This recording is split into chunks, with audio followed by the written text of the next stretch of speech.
Good evening, everyone. If you could take a seat and we'll get started in just about 30 seconds.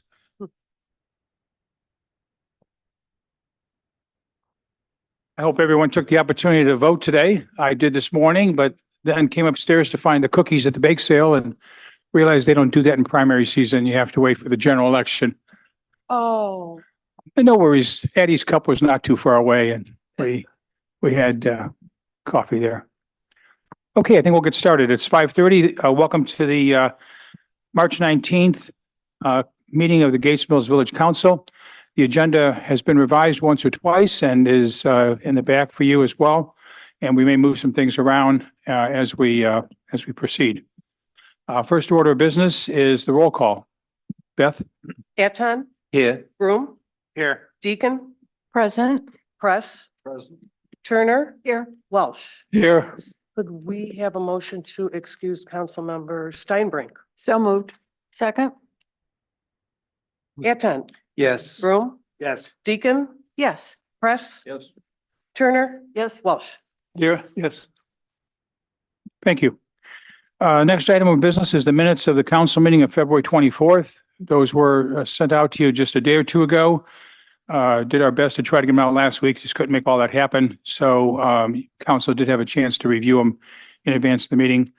There were one or two comments that were raised. One dealt with comments with regard to the motion that was made by Councilmember Turner, the comment that I made that the plan was a guide and her language and whether the language was somewhat conflicting.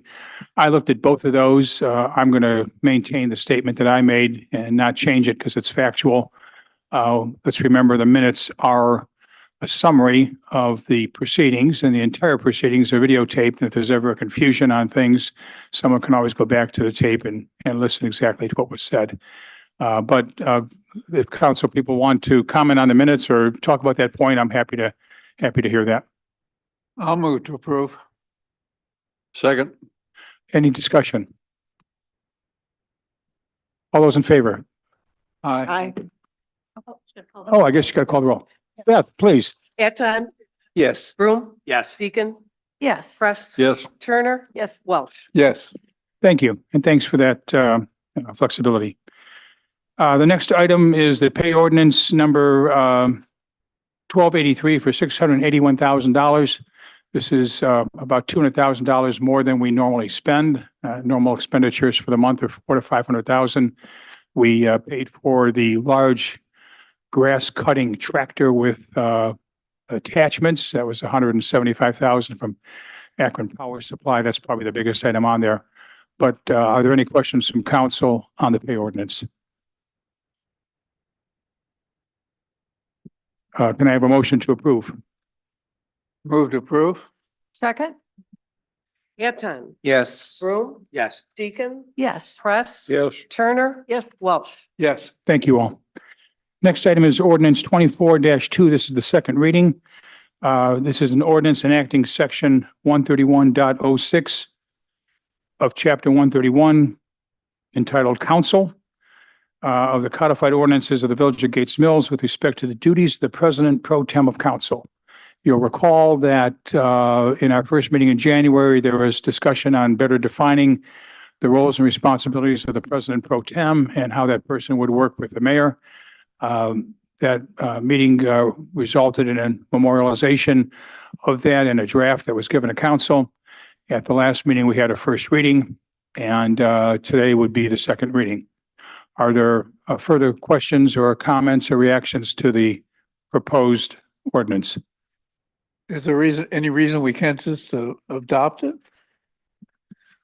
I'm not aware of any reason to not adopt it. All right. Also move. Need a second? I just Go ahead, will have Peter. a comment. Okay. And maybe I should have come up with some better language, Sandra. But item C, where, I love the idea of consulting with council members. But the idea that is it appropriate for the pro tem to be expressing members' views to the mayor? Shouldn't that be done by the individuals themselves. I think it might be better to say that members' views are encouraged to be heard or to enhance. I'm with Councilman Discussion. Deacon on this one. I'd rather communicate directly with you than through someone. Just, it seems like it would be more clear if you got it directly, not that, it's Right, the old telephone that we used to play when we were kids kind of thing, okay. where, so I love I understand, I love the idea. I just wonder if we want to soften that language a little Okay. bit. Um, Do you have a proposed word or two? trying to think, Scott maybe has an While, idea. while you're thinking, Okay. Yeah, Sandra, I while have they're thinking. another point of view about this. And that is that my understanding or take on this is that, and it may not be this council, but if there are members who are, reluctant to express a point of view that might be divergent from the majority, that consulting with that member and encouraging them to come forward either with the council as a whole or with the mayor. So I didn't interpret it as collecting ideas or comments from council members and relaying them to the mayor, but it says consult, so it doesn't say collect. So that was my reading of it, Okay. but Would you want to just leave it on second reading then? That mean to confuse? Well, this is a good topic. Maybe we can just get some comments and finish it up, because it'll just be a month from now, we'll have the same items. Yeah. So consulted, you see Sandra as a larger, What if we, broader said, definition. but if I'm happy to requested, change it. What? what if we said if requested, to communicate council members' views? So like if I said, It- Sandra, I prefer that you discuss this with the mayor, Mhm. then, you would have my okay to Yep. express my view. Okay. I mean, what do you think about that stuff? And probably the word you're getting at is known and expressed to the mayor. Because the rest of it, again, could be consultative, Good to point. ensure that the views point. individually and collectively are known, Uh-huh. period. Yeah, Are known by the mayor, not necessarily, not expressed by me or by whoever the president pro tem is. I mean, that's better. So drop the word and expressed. All right. So I move to approve with the exceptions. Scott's doing some hard work, so let's give him a minute. Yeah, he's drafting over here for us. Do we have to suspend? or- Oh, Yes. he's. I think it ought to be, Language. Oh, I'm Pointed- sorry, Scott, I thought you were finished. No, he's not done. What do you think, Todd? I think it ought to be pointed out that this does not exclude council members from talking to the mayor. Oh, right, yeah, So right. I don't see what harm is caused by any of it. Right. I just think you should have the person's okay, to be expressing their views. We don't have to sort it right now. No, we can, There's a third reading coming up. We can wait. We can change the language before the next meeting. okay. Or we can good. drop the words and expressed. Scott, clock's up on you. Yeah, What have you come up with? well, I mean, my first thought was we just take out that whole last sentence, because I understand the purpose of it is the president pro tem would get a general feel, and if someone had some real strong issue, then before we burned a lot of time, it might behoove us to change a little bit, either one way or the other. To try to take Lori's, on important matters to ensure council. What if we said that? So if we said council's views are known by the mayor, Drop the word members. can we do that? Certainly. I think I that's don't know better. what that says, but. I think that's better. Yeah, because then, you know, Council. Sandra might say, Michael, you should talk to the mayor, or I'm talking to the mayor, I'll mention that. I think that works. It's more broad. Okay. I see heads nodding up and down. If we drop the word members and just have it council's views, does that satisfy the point? You okay with that, Lori? Yeah, I think you take out the individually or collectively, right? Either way, I would take that out. the council's views are known Mm-hmm, and expressed to the mayor. that works. Should I Okay, Ed, can we get your motion again? move to approve with the changes? Oh, we have to suspend the rules first. I'm sorry. Like to suspend the rules for, what is it? 2024. Can I have a second? Second? Thank you, Lori. Beth? Eton, Yes. Broom, Yes. Deacon, Yes. Press. Yes. Turner, Yes. Welch. Yes. Thank you. Move to approve with the changes made on court here. For I have a second. Acceptance of 2024. Thank you. Second? Thank you, Lori. Beth? Eton, Yes. Broom, Yes. Deacon, Yes. Press. Yes. Turner. Yes. Welch. Yes. Thank you. And thanks for the extra few minutes to kind of close up on this. So this will be effective now. We won't need a third reading. Thank you all.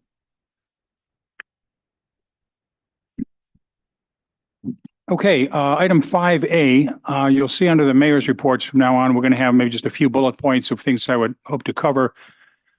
The first item 5A is Gates Mills Land Conservancy property acquisition.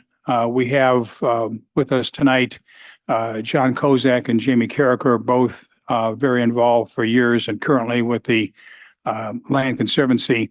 You'll remember during the discussion 2 years ago, when the renewal was taking place, that the village and the Land Conservancy also have an operating agreement in addition to the levy language. And one of the provisions of that agreement is that if the Land Conservancy intends to purchase a piece of property, that they need to inform council of that before a commitment's made. They have done that in a narrative document that I've shared with council members a few days ago. I've also collected a few comments and questions that came from council and shared those with council this afternoon, as well as with our Land Conservancy representatives today. I think Jamie or John would like to spend a few minutes and just talk about the acquisition, answer those questions, as well as any questions that you may have tonight. Jamie? Thank you, Mayor. Thank you, Council. I'm Jamie Carricker. I'm Vice President of the Land Conservancy. I'm joined by my board member colleague, John Kozak. We can come here to share some exciting news from our Land Conservancy. We're very excited that we voted in February to move forward with the purchase of a new property on Mayfield Road. It's about 14 acres of forested land, untouched. It's right across from the speed camera. So if you're driving up the hill, look on the other side of the road, it's right there. We acquired it, or we're in the process of acquiring the property. Just checking my notes here. I guess one thing I would say is that we acquire properties to preserve them in their natural state. We don't do anything with them beside, like building things or anything like that. We're a Land Conservancy. We conserve it for the natural environment.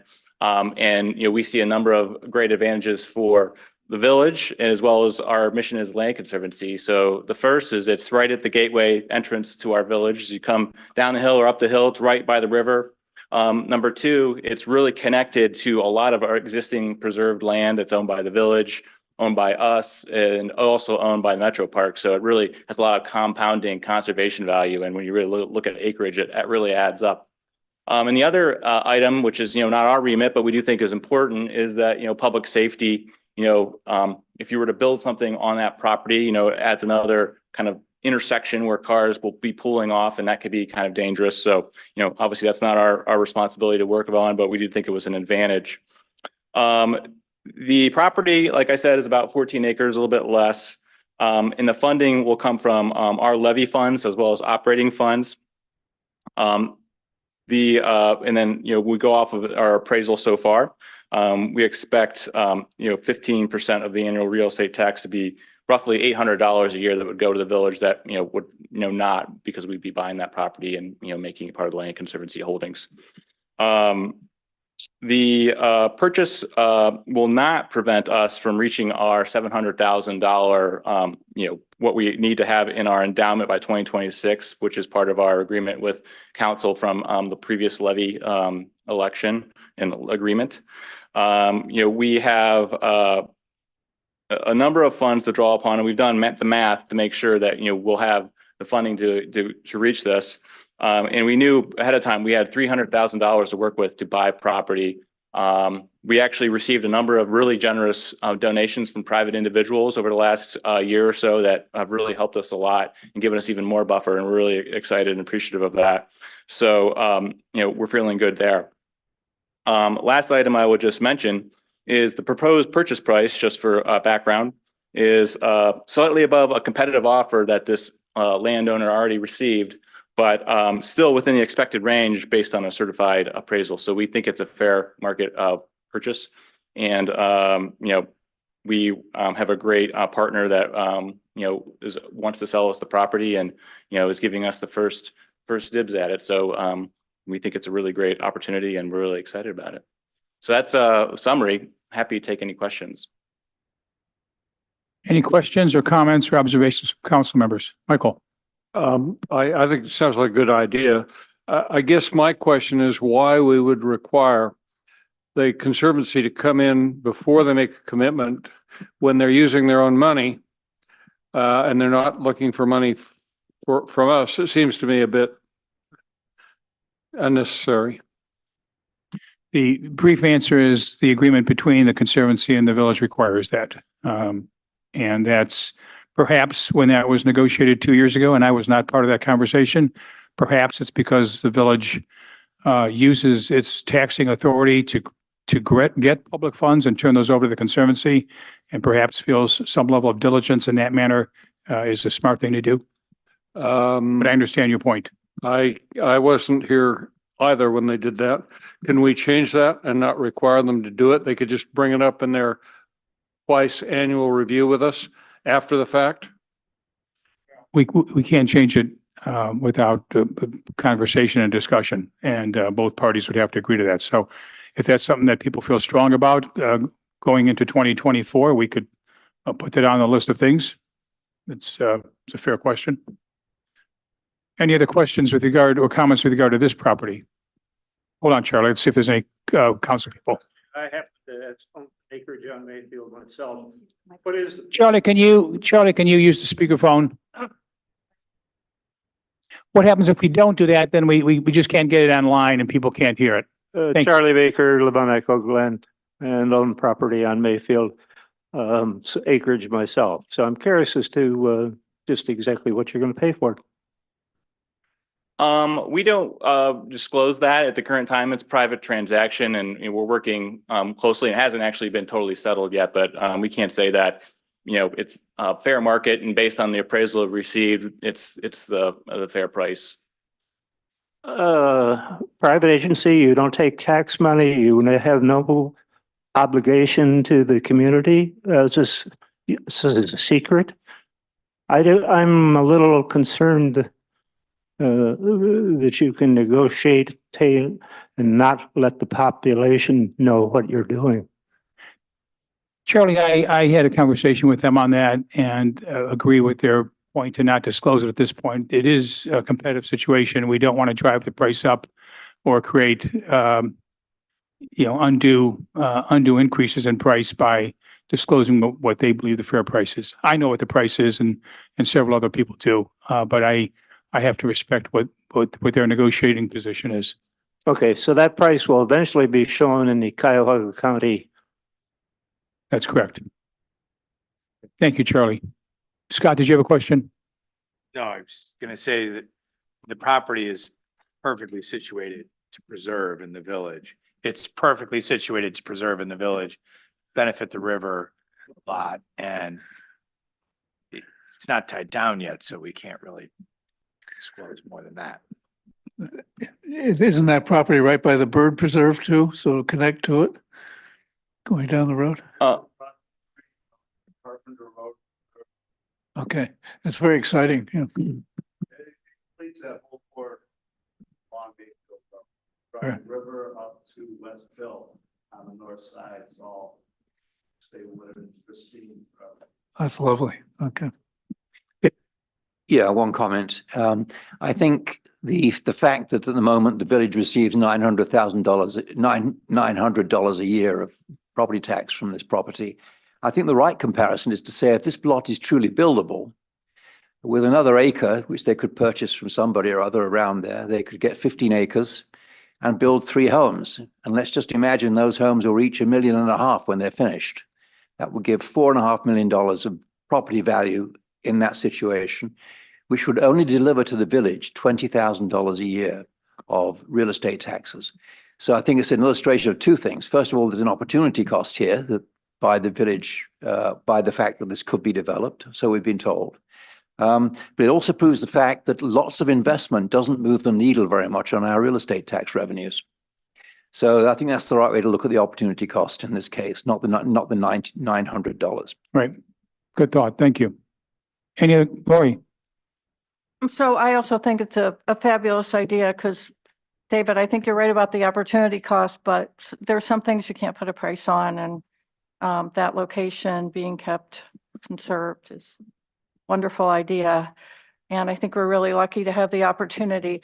I just had, and I wasn't on council when this agreement was entered into, but just, it's kind of a technical question, but just making sure that we're living within our obligation. It does say that throughout the levy period, the minimum fund balance of $700,000 would be maintained. You stated it a little differently.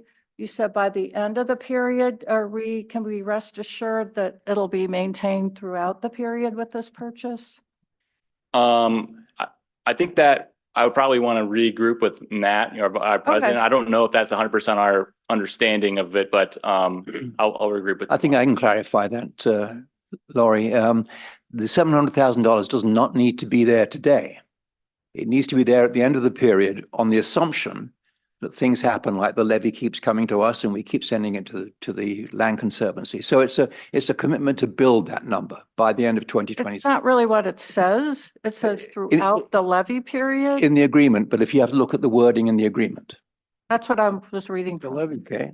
So it's kind of a technical point. Just wanted to make sure that as stewards of the fund and this agreement that we, just did our due diligence, that's all. And we can take it offline just to make sure that, we kind of understand that this paragraph 7 is good and good to go. It sounds like from what I understand of the transaction that it is, but just kind of clarifying that with the actual numbers. And it doesn't have to be me. It could be the mayor or David or whomever. John and Jamie, could we do this without holding this up? I think you got a lot of endorsement here from all the council members, and thank you again for that. Perhaps over the next week or so, could one of you do that calculation that's called for in section 7 or 9 and send it off to me so that we would have in our files that we've asked the question and it satisfies the wording? Thank you. Yeah. Sandra, any comments from you? I think you're the only one that hasn't commented. Are you good to go? Well, I think it's great. I've been involved in the discussions and fully support it. Okay, I think we're clear. Thank you for informing us, and good luck with bringing it to closure. Thanks for coming out.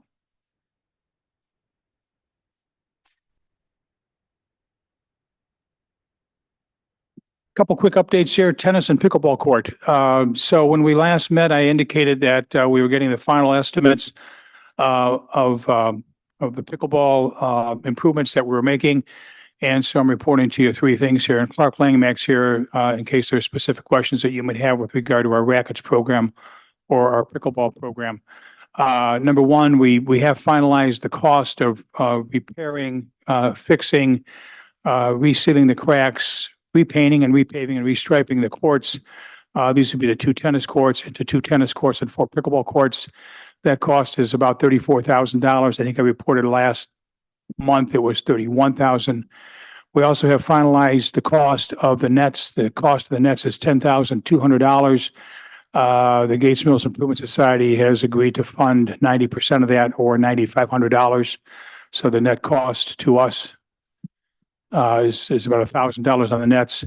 And just for your information, the Improvement Society has also upped their budget for the rackets and pickleball program this year by about $1,500. So the village here, for the benefit of all the families, and it is a family activity, not just an aged or older aged person activity.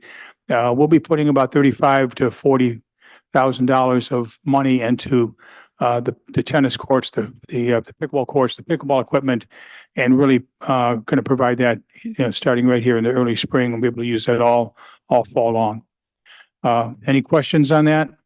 Either I or Clark can handle that. Okay, thank you. Also, item C, the Encore update. I presented to you last month the opportunity that the village was given to sponsor the Encore program, which has been in existence for 10 years, run out of Gilmore. These are the prodigy type students who are mentored in their musical skills by mentors from around the country and around the world. I reported to you that there was an MOU that asked for a contribution. I had negotiated that down. I thought it was too aggressive and too fast for what the village normally does. Encore has agreed to a lower amount out of the box. Since then, the money has been raised. I indicated that we would need $500 to $7,500 in the village, and that I needed a similar amount from the Improvement Society. After the council meeting last month, I went to the Improvement Society, asked them for that contribution, and they supported that. So this comes down to the village essentially using $5,000 to $7,500 of its funds, its recreation funds, to support the Encore program. The benefits were in the MOU. They're also in the document. I think most of you have been talked to by either myself or Jerry over the last several weeks. So we're going to go forward with that as a program that would bring, I think, a lot of cultural talent, a lot of fun. It's a family activity. There's no cost to any of the residents. This would be done on June 23rd, if my memory's right.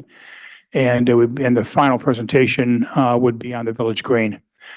Jerry's also done a yeoman's job reaching out to several of the village organizations so that no one feels left out of this. And there will be 1 or 2 other things that are being put together to be able to showcase some of the Encore musician alumni talent around the village in different venues. Any questions on that? Okay, thank you. Item D, the Mayfield City School District. I met this morning with Dr. Barnes, the superintendent of the schools, and with Scott Schneider, the treasurer of the schools. The purpose of my visit was to introduce myself to them in my new role, to explain to them what the liaison committee of the village does, to understand that the Mayfield school system and the elementary school facility are important to the village. I shared with them the extracts from our planning process that talks specifically about 2 of the priorities, being the Mayfield school system and the Mayfield Elementary School as a valued asset. They were pleased to see that and hear that and read about that. I also reviewed with them our levy experience, and unfortunately, in the last 10 years, our experience in the village has been to vote generally against the levies rather than more for them.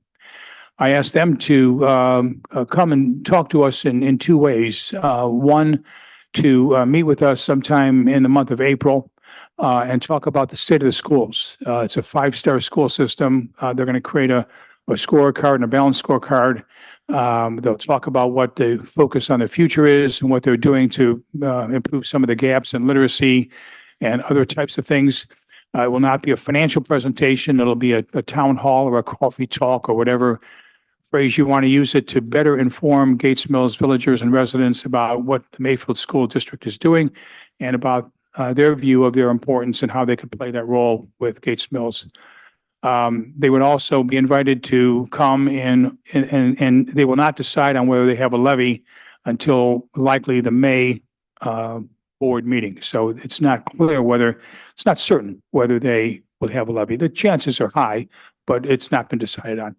I did tell them that after they decided, we would like a presentation so that we would have an opportunity to understand that and also be able to field questions from the audience, including several that have been raised before, such as right sizing the schools, performance indicators, status of enrollment, et cetera. And they were very interested and very appreciative of the offer, and they will definitely be here when we make that invitation. So I ended that conversation with just that we would like to foster a better communication with the school district, and that works both ways. Them coming to see us and talk to us and hear our views, as well as us embracing what they have to say. I think at this point, that's going to fulfill in short order what was in the comprehensive plan with regard to the Mayfield schools. Certainly doesn't take it off the table for the whole year, but in terms of making progress on some of the items that were in the plan, that is the report, and I'll put together some short notes and share those with council over the next week. Can I make one comment? David? Yeah, Yeah. on the real estate tax increase they're going to put on the levy probably in November. It's a permanent levy. The school district does not have to renew. So once it's there, it's there. And I just want people to realize that it will be a 7% increase in their real estate taxes beginning early next year, January, February of next year. I think if people realize that, it's a big number in my book, and it might change their views on how they deal with this going forward. So it's a big number. Okay, thank you. I'm going to skip over the strategic importance items for now because we've got a bit of legislation here, and that may take us a good half hour or so. So I'd like to, if we can, Chuck Fazio is here representing the zoning item. This would be item 12. If we can, I'd like to jump to that one. This is a resolution with respect to a planning and zoning item. Scott, do I understand that you're going to fill in for Craig on this and present this? Thank you. All right, so this is a planning and zoning considered this. This is an extension of a non-conforming residential use. So this property is on Epping Road. It's a couple of houses down. It's surrounded by Hunt Club property, and turns out that all of the property, even some of those small houses, are in a U3 district, which is an other district. Country clubs and other activities, non-commercial activity, non-regular commercial activities. So the owners of the house at 1671 Epping Road, they want to build a small addition on the back of their house, and they're going to tear off a porch on the side of the house, which would make access to the back of the house easier for safety services and ambulance or police. It's very narrow on that side. The people they're buying it. They're going to stay here. They're planning on staying in this house. They're going to live here. And so when we consider this at planning and zoning, we approved the extension of that non-conforming use. So it is a residential use in a U3 zone. The statute requires that council consider this and approve it as well. And so that's why we're here. I think Chuck is here to explain the details of it. He is the architect. And Scott, just to clarify, Scott, so it's not that the house is non-conforming, it's the use of the property that's it's the use of the non-conforming. property. So it's nothing to do with the building itself. Right. And they're adding on. I mean, this is a pretty small Yeah, I saw the addition plan. on the Thank you back. for those. It's Yeah. not, Yep. it's not very big, and they're gonna fix it up too. The house is, I mean, I won't call it in disrepair, but it could use a little love. And, They paid a lot for it. yes. So in terms of the process, this went through planning and zoning. It's been approved by planning and zoning, and our statutes require it to be approved by council, which is why it's here today. Okay, thank you. This is the site plan showing the property, and it's small for everybody to see it. dark shadowed area here is the area which is an existing 1990s really shed from a thing that was put out and destroyed the architecture of the original house was. Move the microphone over, please. Thank you. So we're going to be, can you hear me now? Yeah. Can you, we're going to remove that back area there. And we're also going to remove the side porch to get more access to the outside, which we talked about. And we're going to replace it with an architectural piece that fits with the property. And I have pictures of, I don't know if you received the pictures. Is everybody? I think all the council got the pictures, Chuck. Okay, well, this is just a picture of what it's gonna look like when it's done. With all of it.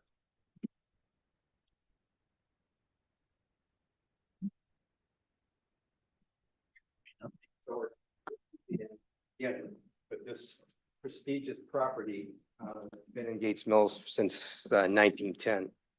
We're going to restore it, and the people that are coming from Florida to live here for the rest of their lives, they're in their 70s, are going to put a substantial amount of money into this house. It's really, we have to gut the whole insides of it. It's just, there's mold and there's water damage, and it's just been let go.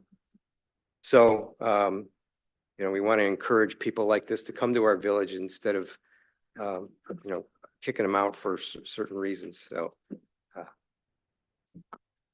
Any questions on the drawings or what the intent is? I have two questions and I know the answers, but I'm just going to ask them for public information. And that is one, were neighbors advised of this before the planning and zoning meeting? Yes, Okay, any objections? no objection. And are there any changes to the setbacks from the property line? So no, there's no changes to the setbacks. The addition is going to be even with the current setbacks, which are pretty narrow. I mean, this is a classic center of the village property. The garage for this property actually is a common garage with the property next door that straddles the property line. Yeah. And the neighbors have just had a handshake arrangement on how to use it. Really, it's a good thing. The neighbor is entirely surrounded. The neighbor on the one side is very much in favor.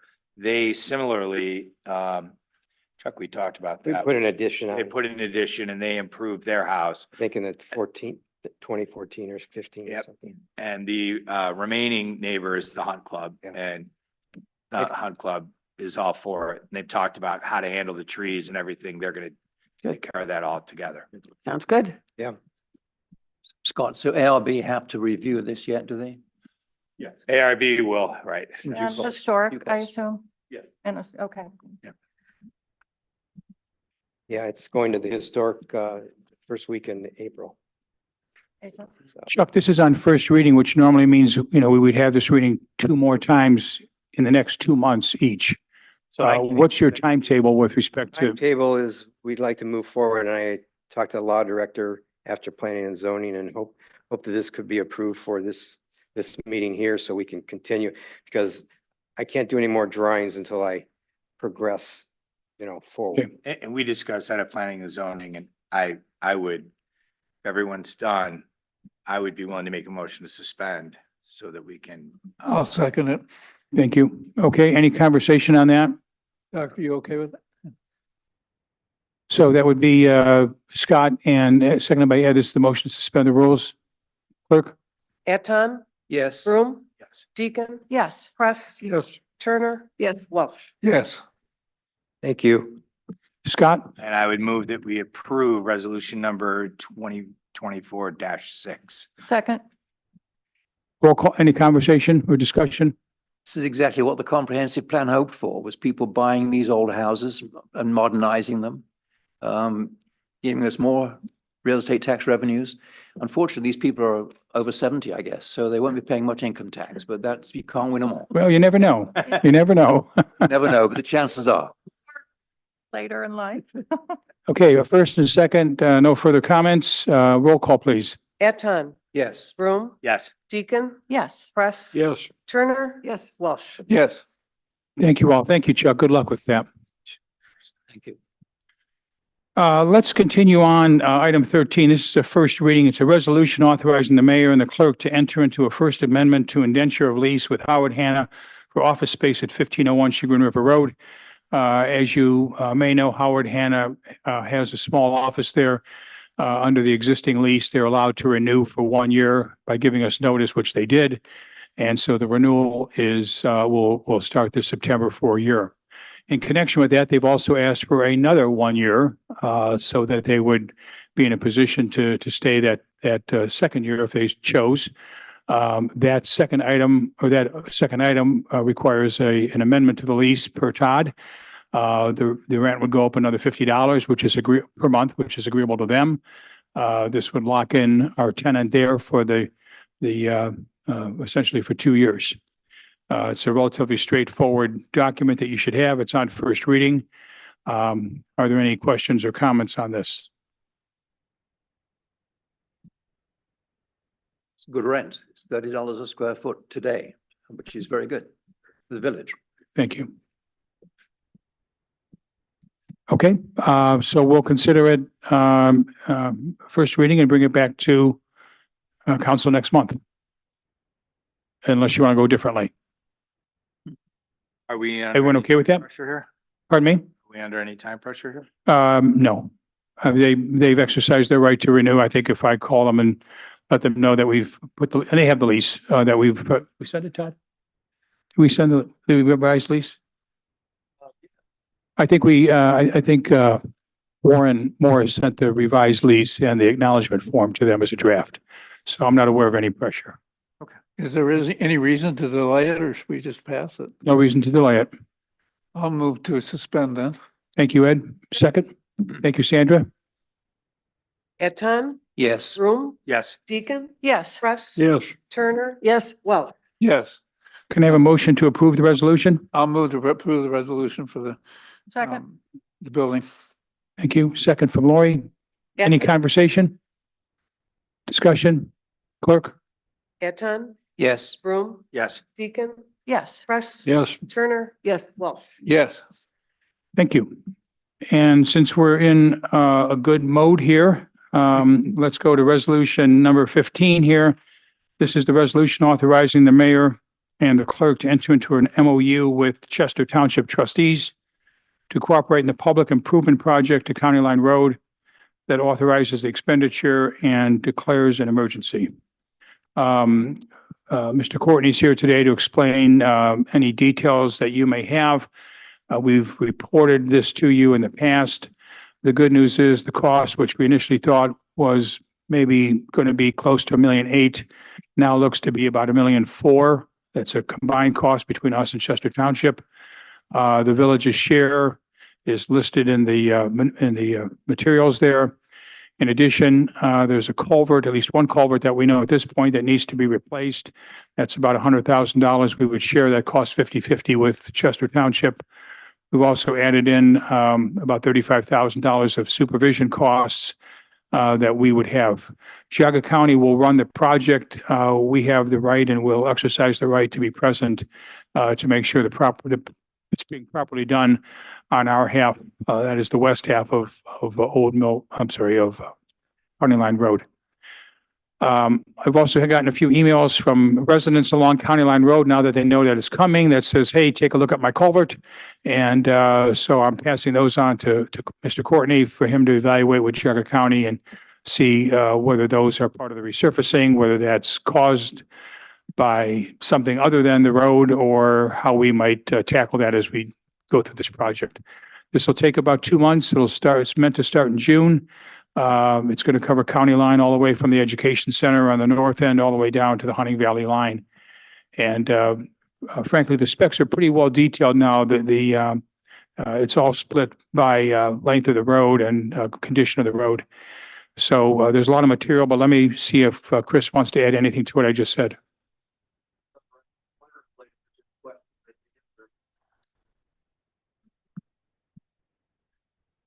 Lori. Where's the culvert? Where's the culvert that's being replaced, Chris? The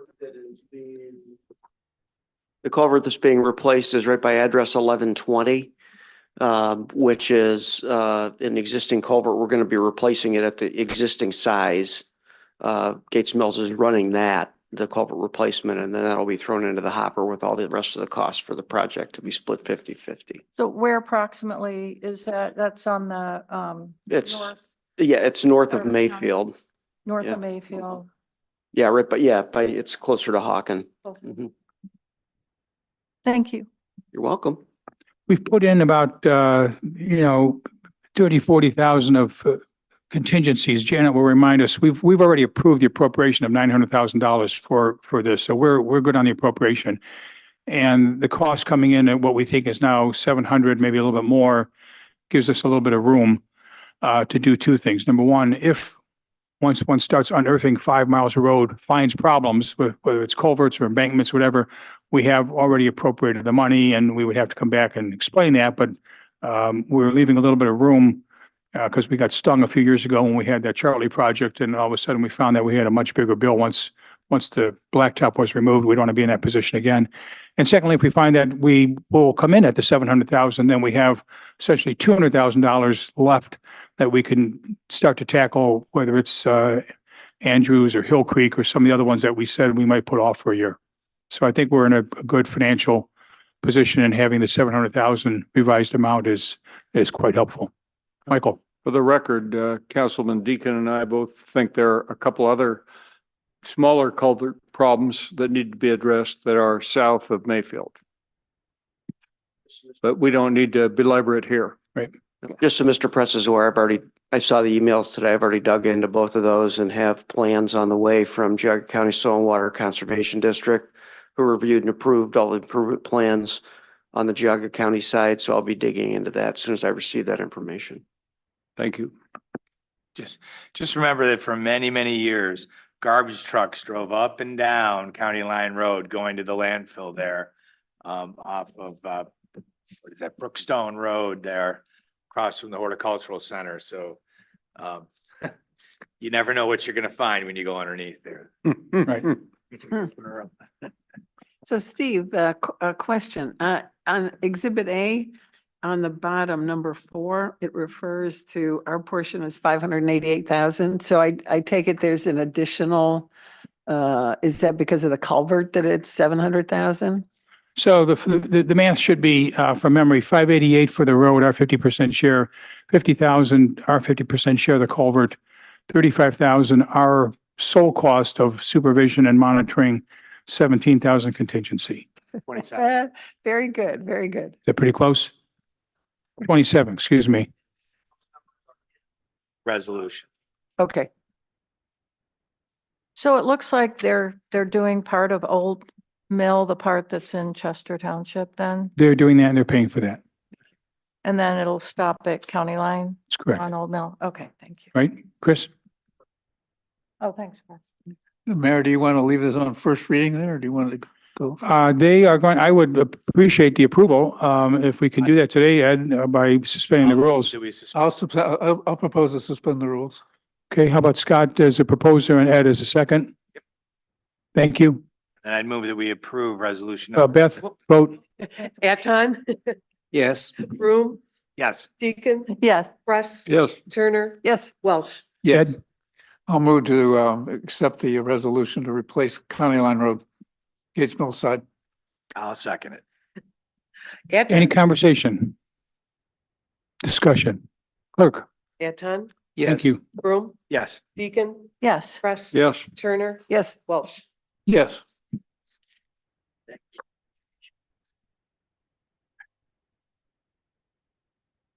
Okay, thank you for getting all that done, and thank you for reading all those documents, some of those that just came to you in short order, but some of these things that have come up, it's good to tackle them when we can. Let's go to item 14, motion to authorize competitive bidding for trash and recycling services for the village. Dave, can you give us a update on where you're at with that process? So I think I spoke to you before. We are currently in our last year of the contract with Rumpke for trash and recycling pickup. So this allows us to go out to bid for the next contract, which would be similar to what we've done in the past. It would be a 3-year contract with 2 single-year options to renew. So ultimately, we could do 5 years, just like we've always done in the past. So this just allows us to send the specs out to receive the bids. Mr. Mayor. But how many bidders do you think we'll have? But based on past bids, 1, but we'll see. We'll see. We better pretend we have another one. Yeah, I know. Dave, what's the existing term? When does that expire? end of the year. December 31st. Yeah. So my hope is to advertise. I think we have to do it 2 consecutive, and then so that'd probably be April. I hope to be back in front of council June, July with the bid for your consideration and approval. Will your specs include recycling? It will, and it will provide an alternate bid to provide recycling with the automated trucks from the test period. So you'll have that option if you want to just stick with how we used to do it, or if you want to do recycling with the automated vehicles. Is there any way we can open that up for more than 10 items? Pick up at a time? I mean, we could certainly change the spec. Again, it's going to cost more, but the more they pick up, the more they have to dispose of, the larger their disposal fees. Yeah, we just did some remodeling and they really zunged us. They gave us a big slip of paper and everything else. Well, yeah, because again, it's based on ordinary household trash, not construction debris. Yeah. So. And it'll include the same recycling materials, glass. Cardboard, paper. So they'll, and the cardboard? Mhm. they'll take Everything cardboard? is, Okay. it's just a question whether you guys would want to adopt it's bagged like it always was, or whether it's in the totes. That would be Got the it. decision Okay. that you'll have to make, how you want to go about it. I would assume the tote is probably going to be slightly more expensive, Mm-hmm. that system, but we'll see once we get the bids. Dave, you were going to send out a survey to the people that participated in the tote. Yes, we are a little bit Experiment. behind. I reminded Joe yesterday, I think, that he was going to work with Gene on a questionnaire. It sounded like he kind of already had one in place or one they've used. So I remind him to try and get us that information. Okay. So hopefully those will be going out. Our intent was to stop those totes April 1st, which is coming quick. So I know Jean's aware that she wants to get that notice out in the Okay. questionnaire. Because that'll be helpful information. I'm sad to lose my tote. We've really enjoyed having it. For the few people we've heard from, it sounded like Yeah, that it's they did good. like it. I know there was one person who absolutely did not want it. Yeah. So of the, 50, I think we provided it for, one didn't want it, but so far everyone's liked it. Mhm. Question is the dollars for it. That's the biggie. Okay. That said, I would appreciate a motion to authorize the competitive bidding for the trash and recycling services for the village. So moved. Thank you. I'm sorry, who was that? Michael? I have a second? Second. Thank you, David. Any conversation? Beth? Anton, Yes. Broom, Yes. Deacon, Yes. Press, Yes. Turner, Yes. Walsh. Yes. Okay, thank you all. So let's go back to items 5 to 11. Discussion of areas of strategic importance, item 5A. You have in front of you a document that is on landscape version on 8x14 paper that is my summary and suggestion of how to move forward with the various items that came out of our planning process. I had asked each of council to either prioritize the 21 objectives that were on page 69 or otherwise write to me in some manner as to what they think really are the strategic issues that need to be addressed and which are the more operational issues. You'll recall last time we met, we agreed to split those in half. The operational items, i.e. recycling, would be handled by the administration and my team in our normal course of managing the village's affairs. The more strategic issues would be organized and presented to council for review and edit if need be. And then we would tackle those over a period of meetings through workshops, et cetera. These were larger items that oftentimes require more time, perhaps more resources, perhaps the use of outside individuals or other organizations. We used the tree canopy, I think, as an example of what one of those items could be. I appreciate all the responses that came back. Again, some in very orderly form, 1 to 21, others in more of a free form manner, and all comments were appreciated. Janet, do you want to pass those out to folks in the audience? Would you mind? I've got probably 10 of these as well that I'll share with the audience so you could see these. What I want to do is tonight is to discuss how those have been organized, get your reaction to those strategic matters. There's reference points for where more detail could be found if you wanted to dig that way. And then I've put together a suggested path forward. So it was almost unanimous that in all the comments that came back, the number one item that is of strategic importance to council, to all the council members, is protect, preserve, and enhance the natural and scenic environment that we live in and enjoy. Perhaps no surprise that was also in the top 1, 2, or 3 of both the town hall meetings as well as the surveys, as well as the advisory group rankings.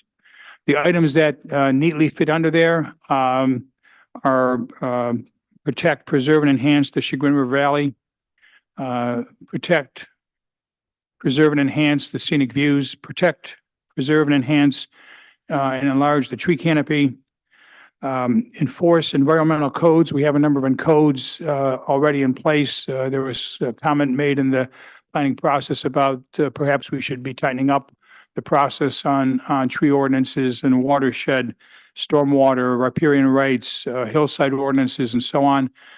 And then I added into that, evaluate the scope of the Architectural Review Board and Historic Subcommittee if this committee is going to be tasked with maintaining our scenic environment. Perhaps the scope of what those two committees do should be looked at and perhaps enhanced, perhaps not. These are all items for conversation among council over now and over the next several weeks and months. These don't need to all be approved now. You may order them differently or organize them differently, but these seem to be natural groupings. The reference column is where you could find more detail in the plan. And then I put forth some suggested action steps that I think would make some sense. Number one would be to create, and these don't all line up exactly going across the line there, but they're pretty close. If we're going to take this seriously, then we need to create a natural and scenic environment committee. That committee would include looking over the lands, looking over the waterways, which includes both the river as also any of the streams, looking over the issues with respect to wildlife. We are a bird sanctuary, for example. There are a lot of experts that are already out there, both in individuals and organizations. I listed a few: the Ohio Department of Natural Resources, the Chagrin River Watershed Partners, the Gates Mills Land Conservancy, the Holden Arboretum, and I'm sure for everyone I listed, there's 2 more that I didn't yet list. I think we should formalize the role that the village should have with the Land Conservancy with respect to the tree plan and the canopy. We had talked about this, a small group of us back maybe 6 weeks ago by now, and we had a sketch of an outline. We need to form that up, and I know we could work with the Conservancy to talk about the tree canopy and what needs to be done before we start planting trees, like inventory what we have, get rid of invasives, make sure that the right spots are selected for the trees. There's also some work that we could be doing with respect to Arbor Day and having this be a natural tree city. All those things I would feel would go under the province of this Natural and Scenic Environment Committee. And that would be frankly, probably our biggest priority this year is to get that up and going, organized, and start working on those elements to keep the valley here the way we have enjoyed it. The Steve? existing codes, let me just finish this, Michael, two more things. Existing codes, we would take a look at with respect to the administration, make sure we're enforcing those, and the scope of the ARB and Historic Subcommittee. I think that would be something for us and council to evaluate whether any of the charters of those committees should be tightened up. Michael? Clarification question. Is the Natural Resource Environment Committee, does it also oversee the Tree Canopy Committee? Can they be combined into one, or are they meant to be? No, the Tree separate? Canopy Committee, in my mind, is a subset of what the Natural and Scenic Environment Committee should be doing. I agree with that. Let me go through this. I know you're digesting a lot. You haven't seen it maybe much before this. The second item of strategic importance of the villagers that was reported back to us was improving, I put down improving utilities and services, internet and broadband services. Essentially, everyone that responded back to me thought that there was in the top two or few things that we should be doing. We've got some good success started. We have a consultant identified. We have a consultant essentially hired, but not yet signed on. We had some good success that we heard about from Hunting Valley this week. Perhaps Lori or someone can update us on that. But I think we can expand the broadband committee and the members of it and really take a hard look now that we know what Hunting Valley is doing. We know how GIG's doing. And thank you, Ann, for the many, many years of moving this along when others were wondering what the word broadband meant. Secondly, improved cell service, similar situation. I had a conversation again with the Mayfield school leadership this morning. They reminded me of the approval that they've given to put a second cell tower up at the Hort Center, if that's what we want to do. So there is the opportunity to expand our cell service there as well, if it's economically feasible or not. And third, there were a number of comments on electrical, I call it electrical reliability. Many people talk about improving the power lines and burying the power lines, and perhaps some of that can be done, but we do need to take a hard look at the electrical reliability that we have and see whether there are things that we could do in certain locations or in certain steps to improve the reliability. And I would ask the broadband committee to kind of take this on too and be one of our liaisons with First Energy. The third item was enhancing the village as a gathering place. There were three items that were commonly listed. One was develop a downtown plan. And, we've had a lot of conversations about, are we a retail operation or not? Are we fully utilizing some of the space that we currently have? How do we get more people to come downtown? We obviously have a coffee shop now that's a wonderful hub of activity for us at certain days and certain times of the day. Number of comments about modernizing our communication methods and our community interest, and gathering more community interest. Certainly the pink sheet comes out reliably every month, at the beginning of the month, but there's a lapse between when that's issued on the first week of the month and then what else may be happening during the month. And perhaps while we have a village calendar, in some cases, it's not clear what goes on the village calendar and who has the authority to put things on the village calendar. And so there's some communication methods there that we could improve with what we currently have. And perhaps there's bigger things that we should be doing. But we have a lot going on. I've come to learn that in the last 80 some days. And a lot of times people don't know all that. And then finally, there was a lot of interest in providing more family activities. And that could be things as easy as pickleball and obviously the Easter egg hunt, the Halloween party, and a lot of things that we have that, again, people may not know, may not advertise them well enough. We need to do a better job with that. Certainly the stuff that we're trying to do with Encore now falls right within that sweet spot. The fourth area were just other. These are things that you all as council told me were important, that you thought were strategic. They didn't neatly fall into 1, 2, or 3, but they were worthy of comments. So I put those down below, and we could move those, or you could move those up somewhere else if you'd like, or find some other caption. But the other things that came through from your comments back to me were, number one, do not change the zoning regulations. There was concern that we should be stronger with respect to being clear that the zoning regulations that we have are ones that we are happy with and want to keep. There was a second item, which is encourage the investment in the housing stock, and what else can we do to make the process easier, perhaps through the home housing programs provided by the agencies, perhaps make that more affordable, or other ways of incenting individuals to take care of their homes. A third was to increase the sidewalks and the trails that may fit in with the natural and scenic environment, but it also may be things that we're doing downtown here with respect to some of the sidewalks that we've added between the library and the bridge and so on. Work with the schools, and let's remind ourselves, we have 4 schools here. We have over 1,000 students a day in Gates Mills learning things. And we oftentimes have more students in this village than we have residents on any given day. So we should take advantage of that, because really schools are what adds to the vitality of a neighborhood and to a village, just as a coffee shop does, the post office, and a bank, and so on. And then finally, the last item was encourage the use of alternative and green energy. I didn't quite know what to do with all those, so I punted and called them TBDs, and we can figure out where they go and when they're tackled. But again, they were important to one of the 7 of you, and I didn't want to leave them off the list. So I hope this is a decent summary. Michael? I've got a couple of comments on the other category. With respect to the do not change the zoning regulations, I agree with that. I think probably we need to have a workshop on zoning, because there were some zoning changes recommended in the comprehensive plan document.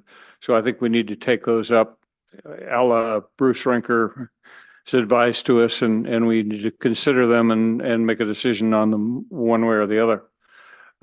And on the one about sidewalks and trails, I observed the advisory committee meetings. That was a highly controversial subject. There were some who were very much in favor, others who were very much against, not very many in the middle. We probably want to do something involving the public on that one, I would think. Thank you. Couple of quick comments, Steve. David, thank you. I'm glad that you've opened up the possibility of talking about schools other than Mayfield and other than GMES, by thinking that we host other schools in our neighborhood as well. And we don't do much with them and could. And safety was the first priority of everybody who did this thing. I guess you're just assuming that's an operational thing that council. Everyone responded back that it was operational, that there were some strategic elements to make sure we're hiring good people and we got them trained. But yeah, and that's exactly right. Okay. It's something that is frankly probably job number 1 for us, and more viewed as operational. Fine. Lori, any comments? No, I think this is a I'm sorry, I didn't mean to put you on the spot. I thought you were looking to be recognized. Excuse me. thank you, a nice way of looking at it. And I assume also the sustainability piece was considered operational by folks, because it does seem like you would weave sustainability into everything Right. you do. And I just made a couple notes as you were talking, regarding the protect, preserve, the national scenic environment. There's probably some other community partners, the Garden Club just popped in my head, that you could work with on that aspect, and also staff partners. And I very much like the idea of having administration or staff involved in these strategic initiatives, because they've got the professional knowledge in a lot of these areas. So wherever we can utilize their support, I think that that will be great. I know you guys don't need more to do, but you are the experts. And then on the scope of the ARB and the historic subcommittee, we probably need to do some background work to really get our arms around that, as far as, where, for example, you know, just where things are in terms of historic preservation for example. Yeah. So there's probably some background work that would help give perspective to where you go with that. And that's it. Thank you very much. Thank you. Could I make one extra comment, Steve? The residents of the village were actively involved in the planning process at the very beginning. A lot of them did the questionnaire, but they didn't have much opportunity to participate after that. So I think as we move forward, if we're going to have real buy-in to whatever it is we decide we're going to do, we've got to engage the villagers in those conversations. And the workshop structure to me is the right way to do that. It's just one way of doing it. So I think people's input now will become more focused because we're focusing. And I think what they have to say will be very important as council decides what they want to do. Okay. I agree with that. And I started putting down names for committee members and I thought, well, let's not put the cart before the horse. One of you reminded me last year that we really need to be clear on our definition of what we want some of these committees to do before we start staffing up the committees. So if you are all in agreement or send comments afterwards, again, I know you just got this within a day's notice. And if you like this way we're organizing, we can go forward with these Roman numeral 1, 2, 3 items with the workshops. And I can start to identify committee members, but you can too. If you know individuals from whatever walk of life it might be, most of them hopefully villagers, but some outside experts, we'd love to consider them and interview them and see how we can fit them in. I'd like to form the committees now that we have, assuming this is final, assuming this gets finished up along the way that we've organized our 3 areas of strategic importance. Sandra. Obviously, this is a great start. It kind of moves us off the dime, so to speak, and gives some focus to the workshops that we'll be having. And I appreciate everybody's input. I haven't had a chance to compare this to what I contributed or to what was in the priorities for the comprehensive plan town hall or the advisory committee, but I'm going to do that. I think committees, as we've been discussing, are really the way to go. But just to back up for a moment, I know you were talking, Steve, about kind of consolidating some committees, eliminating some committees. So it might be helpful to know kind of what you have in mind as far as the committees are concerned before we go on to like add more committees, just for my mind, so that there's some kind of definition or a roadmap, because we certainly don't want to add a lot more committees. But having the work be done through committee, I think, is really a great idea, with maybe a leader from the council, kind of facilitating that. But we have these committees in place and people that have been doing the work, this and the staff. So I think that's a great way to proceed. Okay. I mean, Steve, I think this has narrowed it. I mean, really, some of these things, section 2, 1, 2, and 3, I think we could say that's done. I mean, I think that's done. Some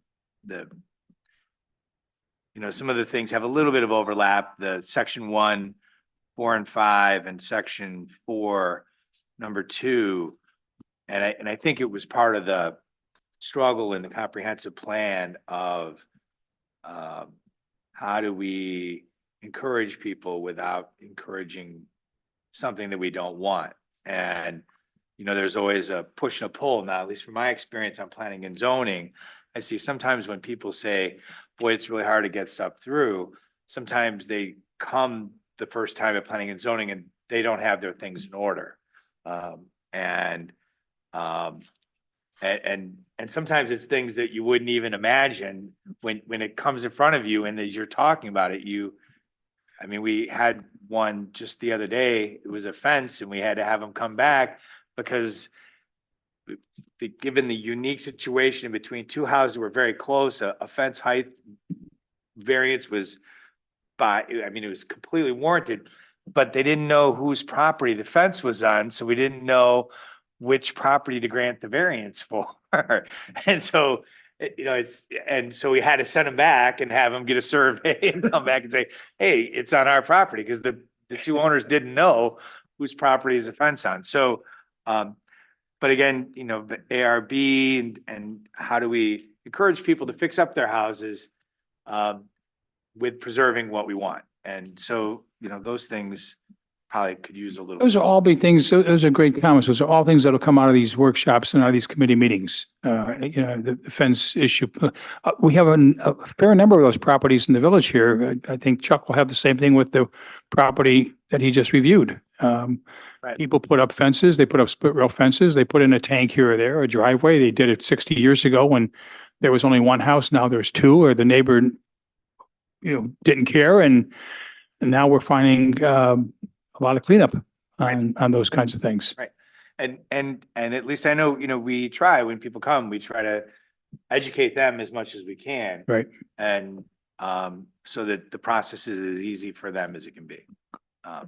Okay. So, unless you've got some comments that you're going to send me sometime this week, I'm going to go forward with this as a working draft. Okay, we can always still change it. It's not finalized.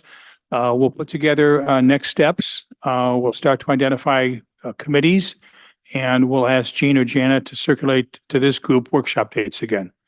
Okay, so we can start to tackle some of these and look for time that you'd have over the next several weeks. Yeah, Lori. So just one other comment, I think just from my experience, keeping the size of the committee reasonable, because that way, you know, scheduling and people are busy getting things done, doesn't mean that you can't get input from others through, you know, the open workshop process or whatever. So, you know, making sure you get that, but also keep the size, again, reasonable, so that we can move fast. Okay, thank you. Thank you. Okay, no other comments on this. Thank you for the input. Look forward to anything else you want to send me. Let's go back to the agenda, and I have no idea where we are, Janet. Where we? We're on the clerk's report. Beth. Thank you. Financial report. I think I can do that. February, for the 2 months in February, first of all, the reports, of course, on the website. I won't read it because people have encouraged me to just put it on there and take questions. Overall, for the first 2 months, we have broken even. Our revenues and our expenses net out to a total of $585 net. So our cash balance at the end of February is exactly where it was at the end of January. Our collections for the first 2 months were down, primarily real estate taxes were down.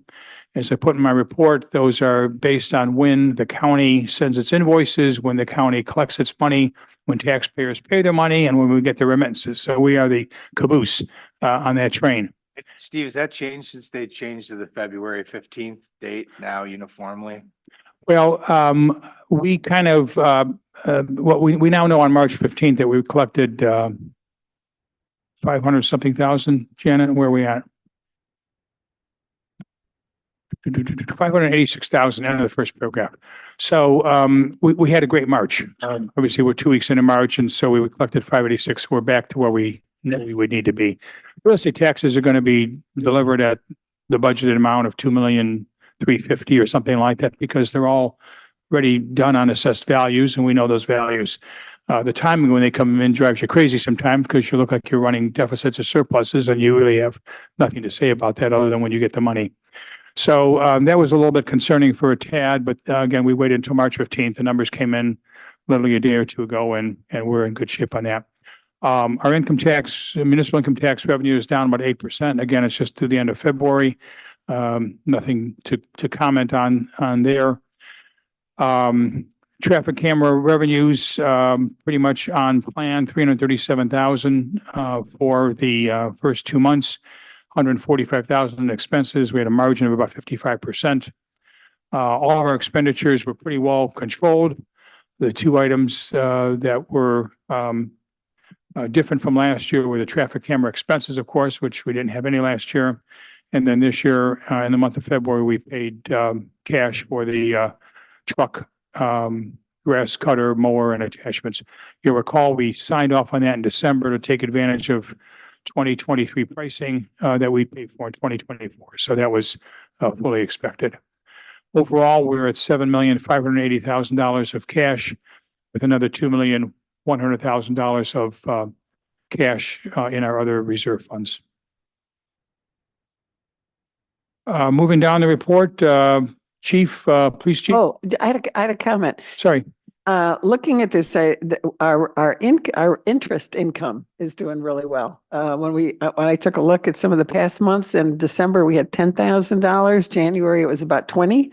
This month, it's roughly 31. If we keep going in that direction, we're going to be doing well. Of course, the interest rates could change Interest rate, yeah, and dramatically, but some of it's that good comes when news. the bonds and the investments pay us the interest. Again, we're on a cash basis, so you can't expect that same number every month. But they are up. we ought to, obviously, interest rates are up, Mhm. which is why our interest income's up. Yeah. But we ought to be looking at our strategy. Now is the time to at least be thinking about going long on your investment, on your bonds. We will give that assignment to Mr. Dixon Morgan, and I know he will jump on that. Thank you, Michael. Any other questions on the financial report? If so, send me a note. We're happy to answer them tomorrow offline. Chief Greg, we get a police report, please?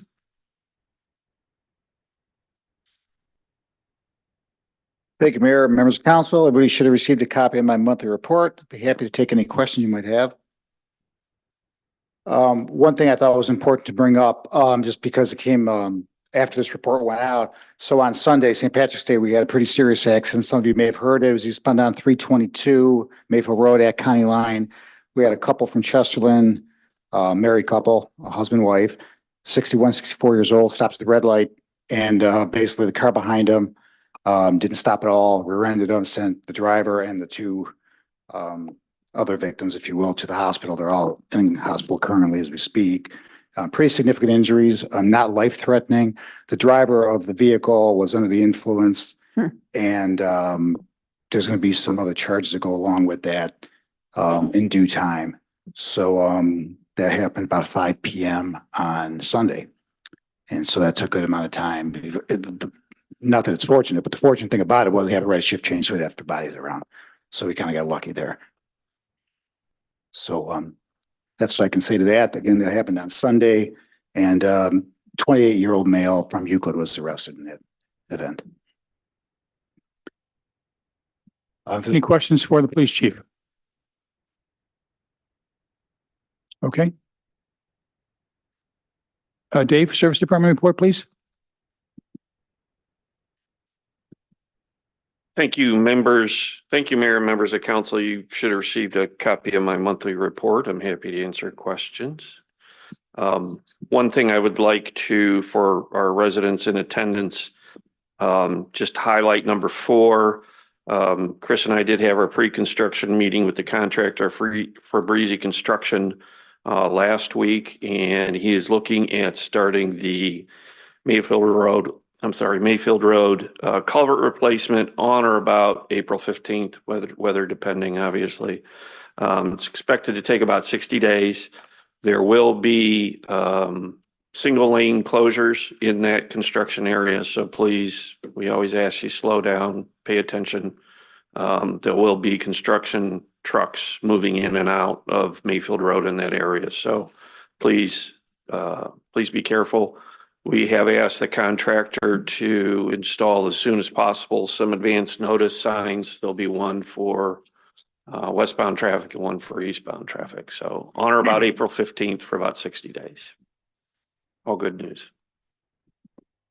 There are no questions? On another topic? Yes. Will we be seeing a bike lane or a Sherrill lane down Gates Mills Boulevard? What's the status on that?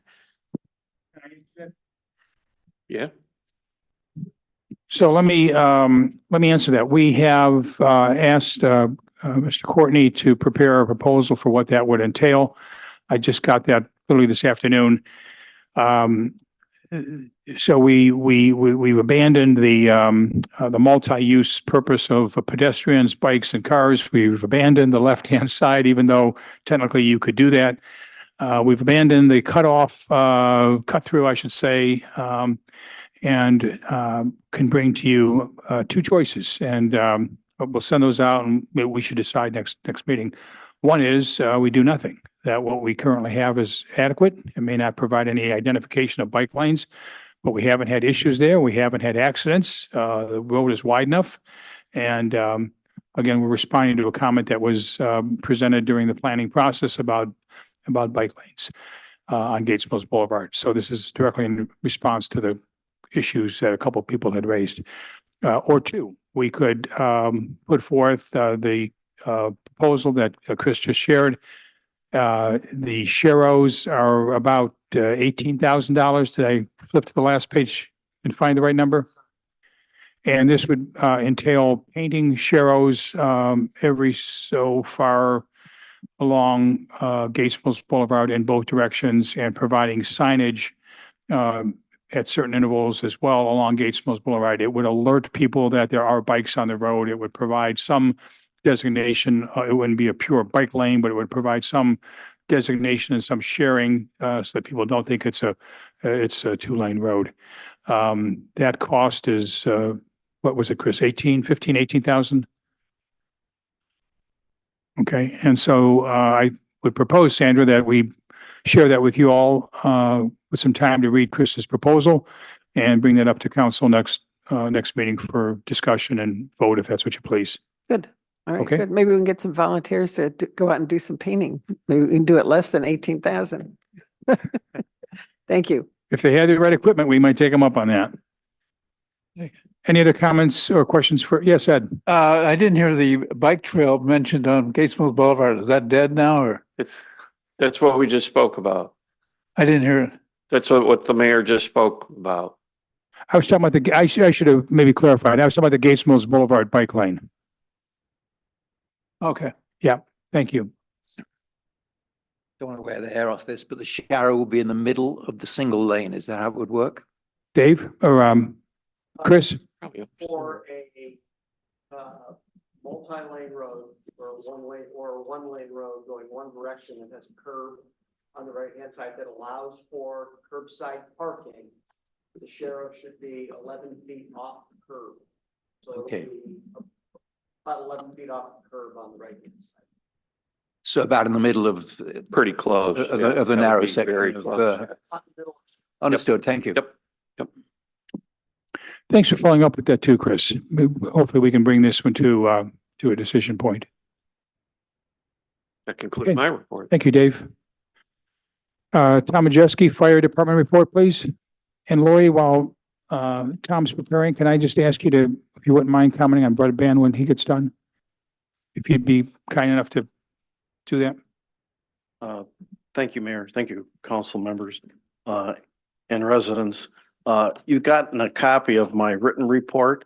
I would like to add to that as our cadet program moves along, we do have one young man that would like to attend fire school. And with the new changes in state regulations, they can go during their senior year of high school and then test upon their graduation. And the mayor said that we could go ahead and sponsor this young man. He's a senior at Kirtland High School right now. We're hoping to entice some more of the younger people. We used to start the Explorer program as young as age 15, but it seems now like any cadets that we get, they're more in the 17, 18-year-old range. So if anybody has any questions. So sponsor means that we've agreed to pay for his courses. They'll be done at Auburn Career Center, Auburn Career Center. And of course, he'll need some equipment like boots and a coat and things like that. So this is a way to try to get our cadet program up and going again, get some new people in. We certainly understand. We hope that he finishes this and after he graduates from high school, he becomes a full-time firefighter. He may do that or go to college locally and stay on our force as well. But we've got to do something to start to improve the ranks there, and this is a relatively straightforward way to get started. Tom and Rob, Mike have all been knowledgeable about the cadet program. Many of them started as cadets themselves decades ago. So this is not something that we're scratching the surface of. This is something that we've got quite a bit of experience with. So thank you for that. I've also asked Tom, just so you're not surprised if you get something in the next month or two, and not to go too far into this today, but I've asked Tom and Rob to put together a proposal on what it would require to have someone on duty here on the weekends, one person. As I think you know, when our service department leaves at 4 o'clock on Friday, there is a full 2-day gap. And on holiday weekends, there's a 3-day gap where there is no fire service person nearby. We have a few that are on our staff that live within a few miles, but we are relatively exposed, to be honest with you. We don't have 6 or 8 people that are living just around the corner that used to jump in and jump on these things. So we're going to take a look at what that would entail, what the additional cost would be. We'll bring that to council to consider. But we may want to think about that as a way to staff with one person here on the weekends, so that we've got some coverage. And perhaps that person, there are things that need to be getting that haven't gotten done. We've got fire hydrants and other things that haven't been properly serviced and handled. So it's not someone just sitting around with nothing to do. But frankly, I feel a little vulnerable when we have no coverage for a 2 or 3 day period. So that may be coming to you over the next month or two. We're meeting, I think, tomorrow, Tom? Yes. Something like that. Yeah, thank you.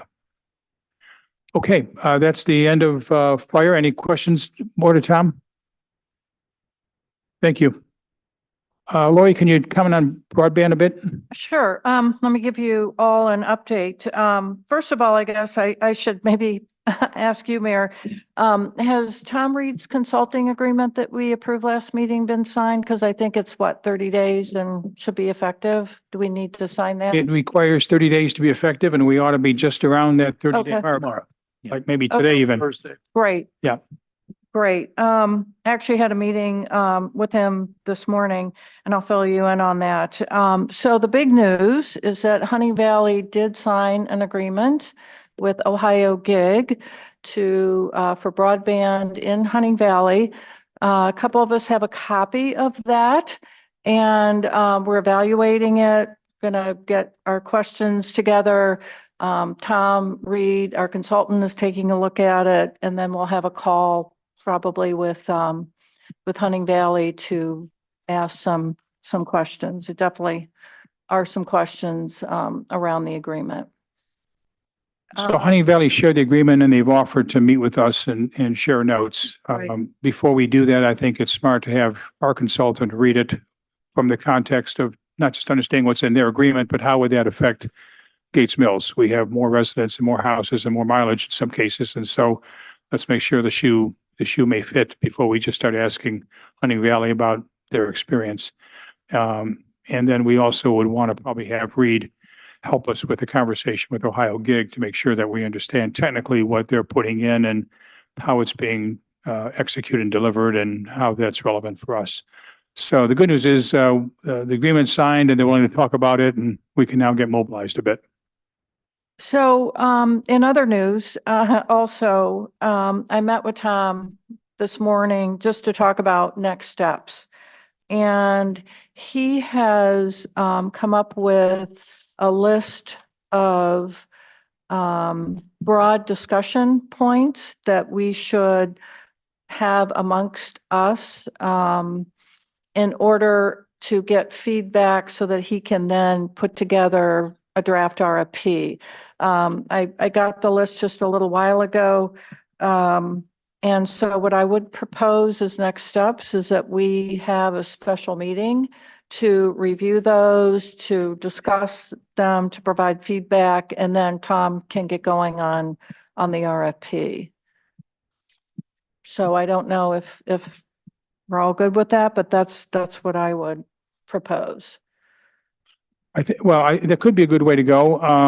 Before he does a formal RFP, I'd be interested first in his analysis of Hunting Valley's deal and how that affects us. That would be the first step. Yeah, thank you. Yeah. Mm-hmm. that would be the first step, but, for example, you know, he's got a couple different topics here. Streamlined, whether or not we can tell bidders that we'll have streamlined permitting, easements, methods of installation, property owner communication, technical details, terms and conditions. So, there's quite a list. We probably need a couple hours to talk about it Okay. and give him feedback. You think that's a council item that you're suggesting or a committee item? Committee, and we can invite anyone on council that wants to attend? Absolutely. I mean, that would be my thought, because I know a lot of you had questions. It's technical. It's a lot of a lot of our expertise. So, you know, once we've got our committee together, if we could have that meeting and definitely invite, you know, the public Yeah. and any council members who want to be, you know, provide input. Right. I just want to make sure that we're getting the best from them before we jump to the formalities of an RFP, you know, that we really Yeah. are making sure that we're learning from what somebody else has already gone through. I know you just got the document within probably the last 6 hours, so Yeah. not trying to jump the gun here, but let's, And a lot of these topics really, I mean, were addressed, but Right. some weren't in Yeah. that document. I'm Um, with Steve. I'm in favor of yeah. having the meeting, but we know who the Hunting Valley finalists were. Right. They were radically different solutions. One was a spectrum solution using existing non-fiber. That was a finalist. One was the lit communities, which involved owning and operating your own system. And the third, which actually came in later, was the Ohio gig. And I don't know how you write an RFP for things that are that difficult, but I'm all in favor of competitive bidding. If there's a way to take Yeah. advantage of competition here, I we mean, should be all over it. exactly, Michael. And that's why we have Tom Reed Consulting. He's done so many of these there. And, you know, it's not something that you and I would have the expertise for sure to design. No, but I my feel- point, Lori, is that with the Ohio gig approach, there were no other bidders. And we don't know what situation we'll find ourselves in, but I feel like this affects the entire village. You know, there is the potential for village investment, or costs. And it's kind of a big deal. So Very big we deal. should go the formal route of an RFP and understand the waterfront, before we make a decision. I would feel that that's important given the impact of broadband. And, Oh. and at some point, we had a discussion about whether that's required by the state. Anyway, I'm not sure if we got an answer to that, but. This is Was very required by the confusing state. because as you know, my area is already AT&T, it's already wired and established. Do they coexist with them? And then I ordered it for our Epic Road property and he says he's going to get back to me. It looks like I'm going to get it. So, I mean, would they work together or how does this thing happen? They're doing it for free. Right, but the whole point of doing it for the entire village is so that areas like where you are Right. that are easy to get to, get it, and then someone else gets left in the cold because they're in a geographically difficult Yeah. area. And it's not cost effective for like an AT&T to go in. I also think AT&T is stringing it, right? Yeah. And that, at least the feedback that we got initially from everyone is that's not our preference in Gates Mill. Yeah. Our preference would be, and Hunting Valley is where they can physically do it, they are going underground. I just wonder how they'd coexist. You may have, it's a good question for Tom Reed. I mean, it may be that you've got more choices than everybody else. Which is not a bad. Very confusing. Ed, I'll give you an answer to that question. Hunting Valley has made a deal with Ohio Gig and they're setting up a new entity called Chagrin Valley Gig.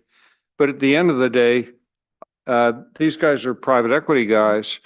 Eventually Hunting Valley, so Chagrin Valley Gig will be bought out Probably. by a player like Spectrum or Verizon or AT&T. So Hunting Valley's actually made a deal with somebody, they don't know who it's going to be at some point. I got you. Right, and that's one of the things that the RFP would seek to get out is the longevity of the agreement. You know, obviously you can't have it forever, but you do want to hopefully be able to predict your future for a certain period of time. No, I agree. Yeah. This is off the subject, but is there anything new on our cell tower? Or Gilmore School? Oh, I don't have anything handy. Dave, anything on this is the Gilmore Tower you're talking about? The tower at Gilmore, Ed? Yeah, Dave? Yeah, I think, I don't remember when, I think we had heard, either an email or some word that it looks like the first half, at some point within the first half of the year, Verizon should be up on it. So, and then others to follow. Yeah, I haven't would noticed say any difference by- in the cell service, so I didn't think they were on yet. Yeah, it's not finished, so I would think sometime June, July would be at the point that their Yeah. Verizon is, and then other carriers would probably follow after that, I would assume. Thank you. Thank you. So real quickly on broadband, so we'll sign an agreement with it becomes effective on Thursday. I think we have an initial scope of work that we want. We want to have them, maybe you could share with the few of us, whatever you care to share that you may have gotten from Tom that I haven't seen. But let's get a little game plan together. Okay, we'll have a broadband committee over the next couple of weeks. Or at least a Zoom committee and I can send you, I can put together a little project plan Yeah, timeline, that's great. that we all, are familiar with. Right. Sure. Thank you. Okay. Any other committee reports? I can respond on the library. I had a meeting. There is a Meet the Library meeting on, let me see, I wrote that down. I think it's April I'm sorry, here, I just had it. I think it was the 14th to meet the librarian. If anybody's interested, it's going to be at the Sarah's restaurant in the court. Also, they're requesting that they can possibly use our land outside of the village town hall in August to get an ice cream cut for an ice cream social. And they wanted to know if the village would approve that. Okay, well, I'll give you a call tomorrow. We'll talk about it and we'll send you a note or send them a note. It shouldn't be a problem. I think Suzanne Snelson came in today and she is actually, they're trying to do it in conjunction for when they bring a magician. And I think it would be out here. So. Okay, Janet's on that. We'll follow up with you, Ed. Thank you. No other committee reports? Any business from the audience? Yes, Sarah.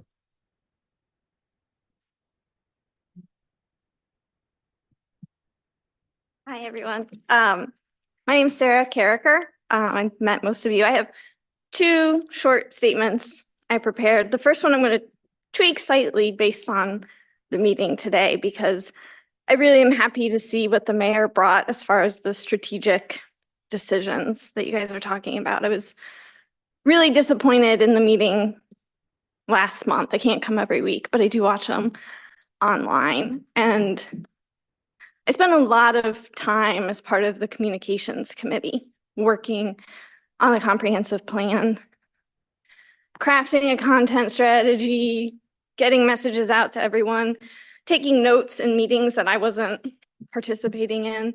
And that's not even accounting the meetings I did participate in and the surveys I took part in, the town halls I took part in. And I think I'm happy to see that something's happening with it because it was disappointing last month. The second topic that I had was about safety on Chagrin River Road. My husband, Jamie, which was actually spoke to you earlier tonight, myself and I walk our dog 3 times a day at least. You guys probably see us in the village all the time. And that's 3 times a day that I worry that myself, my husband, or my dog will be hit by a car. Additionally, we live right next to the school.